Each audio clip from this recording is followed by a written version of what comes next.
Welcome back to Daily DeFi. Today we're taking a little break from the computer. I haven't had a lot of time to actually sit down while I'm here in Prague in Czech Republic.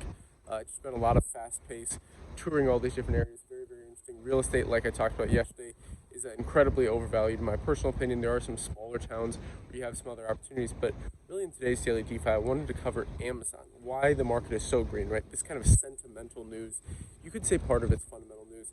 Of Amazon basically accepting crypto payments, right? So we talked about this a couple of days ago, back when I was in Krakow, but essentially what you have is all these people coming into the market, and they're already using crypto and using Amazon, right? So a majority of people that use Amazon use it with one click, meaning the patented technology that Amazon has, the one click, they're essentially able to buy things really, really quickly, right? So if you need whatever it is for your house, anything like that, you go to Amazon. That's where people kind of decide to go to purchase their home goods, right? Because it's incredibly easy to do.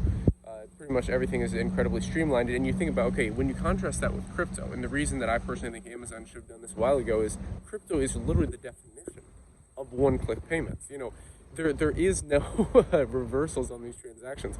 It's one public key sending it to another public key. So when you understand this and you go, okay, you know, Amazon should definitely, in my opinion, should have done this a while ago. Like I said, there's a lot of things going on that maybe detracted them a little bit from doing this, like the kind of the volatility, for example, of cryptocurrency. But hey, you can accept stablecoins. You know, that's part of it as well. Like, you don't necessarily just have to only accept something like Bitcoin, right? So you could accept many different things, different payment currencies. Sometimes Bitcoin is not the best for smaller transactions, but some people like to spend in Bitcoin and like to, you know, now they have crypto credit cards like with BlockFi. Crypto.com has had it for a long time. The Gemini one is out. There's a Binance one only available, I think, in the EU.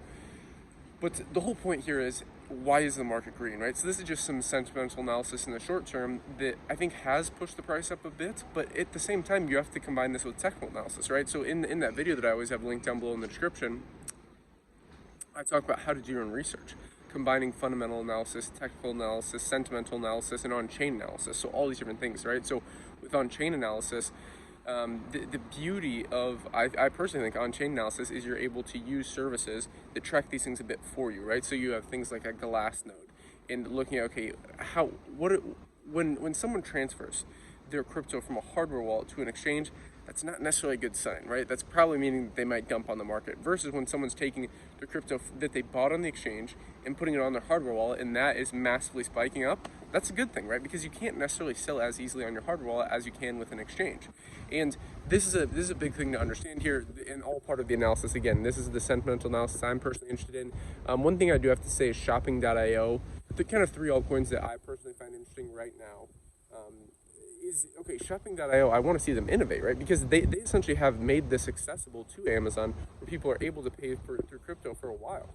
But the problem is now Amazon's like, hey, we're just going to do this. So I'm curious in how is shopping.io going to innovate? You know, I think a big thing that Amazon could do, similar to like what Tesla did, is potentially provide discounts for people that buy in crypto. You know, they could have, hey, maybe you have like a value add, because essentially they're adding to their balance sheet by just accepting crypto, right? They're adding these assets, which over time can do, especially if they hold them for the next 10 years.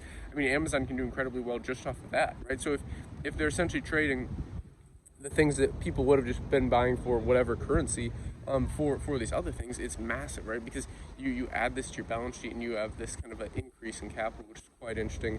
So you could see this kind of as a value add to Amazon. And one of the other things with KAVA that I find interesting, I would say KAVA and band protocol. Those are two, because with all of this, you need oracles, right? So you need data feeds. So you have one data feed that's maybe working with whatever the exchange is or whatever the payment processor is, and the other data feed with Amazon. With anything in decentralized finance, that's what powers it, right? That's kind of like the glue that holds it all together is oracles. And when you have decentralized oracles like Charlie 3 for Cardano, for example, or Band Protocol or Chainlink or API 3 that are truly decentralized, those are interesting place, right? It's kind of like, hey, if you go into a market and there aren't any houses being built, would you rather buy one house, or would you rather own a share in a lumber company or own a share in a brick manufacturing company? Those are the more interesting plays, in my opinion. So that's basically all for today's Daily DeFi. Like I said, taking a little break from the computer. If you guys enjoyed this kind of a more vlog style episode here in Prague, Czech Republic, definitely like the video down below, comment, let me know what you think about this. Join the Telegram group, link down below in the description. There's also Twitter at investglobal_IO. Like the video, subscribe to the channel, stay up to date, hit the notification bell and all. That's all for this one. Invest Global, and until next time.